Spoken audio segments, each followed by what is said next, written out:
Welcome to Michigan in Focus. I'm Bruce Walker, Great Lakes Regional Editor for the Center Square.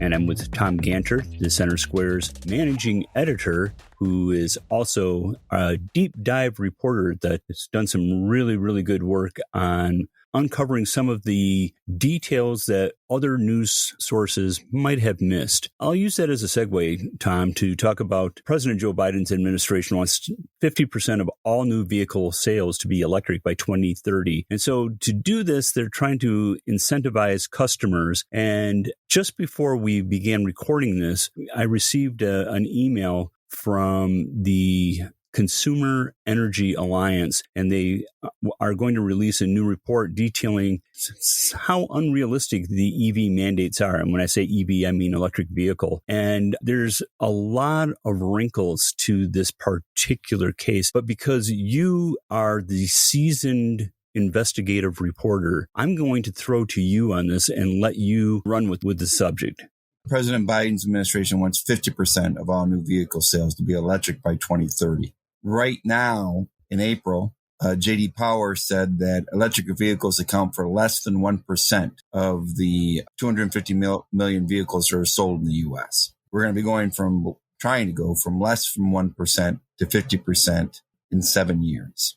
In terms of this transition that this country appears to be going to from gas-powered vehicles to electric vehicles is not just private sector, but it's public sector too. So like this, talk about Los Angeles real quick, Los Angeles schools. They estimate over the next 15 years, it's going to cost them $1.1 billion to transform their fleet to all electric vehicles. Now in Michigan, we know that taxpayers are paying for just about every sector of the transformation phase. So we're paying for the infrastructure, the charging stations that the state's putting up. We are subsidizing the General Motors plants that are going to be building electric vehicles. We're subsidizing the battery plants. We're subsidizing purchases on the federal level, but we are subsidizing, the term I came up with is from the cradle to the grave, electric vehicles, in terms of trying to make this transition from fossil fuels. The biggest problem I see of this is the cost of the vehicle.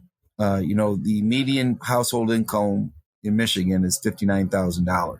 The cheapest car you can get is a 2022 Nissan Leaf is about $27,400. But if you want a Tesla, which is the best selling electric vehicles, you're looking at $64,990. I do not see a large portion of this country being able to afford to purchase that kind of vehicle. Well, right. And there's other drawbacks as well. And which is not to say that electric vehicles aren't hunky-dory, but there are certain realities that confront the construction, the manufacturing thereof. One of them is we have to import the critical minerals necessary to make these batteries. And there's only one nickel mine in the United States thus far, and that is in Michigan's Upper Peninsula. And that's due to close in 2027 because it'll be tapped out. So there are things like that to consider. There's also severe range anxiety, and there's plenty more. But again, I will let you fill in the blanks. Well, I would just say, to me, it just comes down to the price of the vehicle. If the car that you're selling, that you want half the Americans, if you want the Americans to equate to half of the new cars being bought, and it's $60,000 or more for a typical car, not the low end, I just don't see it happening. Financially, it's just people are not going to be able to afford to buy electric vehicles unless something drastically happens in the sticker price, which would have to be a technological change or a manufacturing change that would bring down the end cost to the consumer.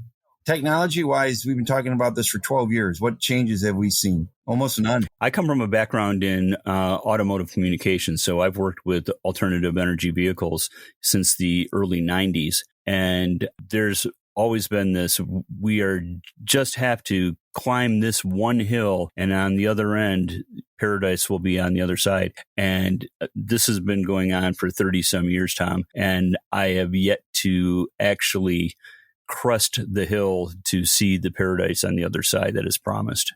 I always bring this up, but I drove a Chevy Metro in 1986, and it got 44 to 48 miles per gallon in 1986. And you can't get anything near that today. Now, it was 3-cylinder. Oh, yeah. I talk about trying to draft off a semi. The thing would blow you off the road, because had one at one given point in time too, and only had to fill it up once driving from Detroit to Kentucky and back. So that was kind of fun. And my wife at the time actually backed it into a ditch, but fortunately it wasn't that heavy, so it was easily pushed up out of the ditch and back onto the road. So and that's another thing about electric vehicles, is that they're heavy. Those batteries are heavy and they take up a lot of space. Listeners can keep up with this story and more at thecentersquare.com. I'm Bruce Walker, Great Lakes Regional Editor for The Center Square. Please subscribe, and thank you for listening.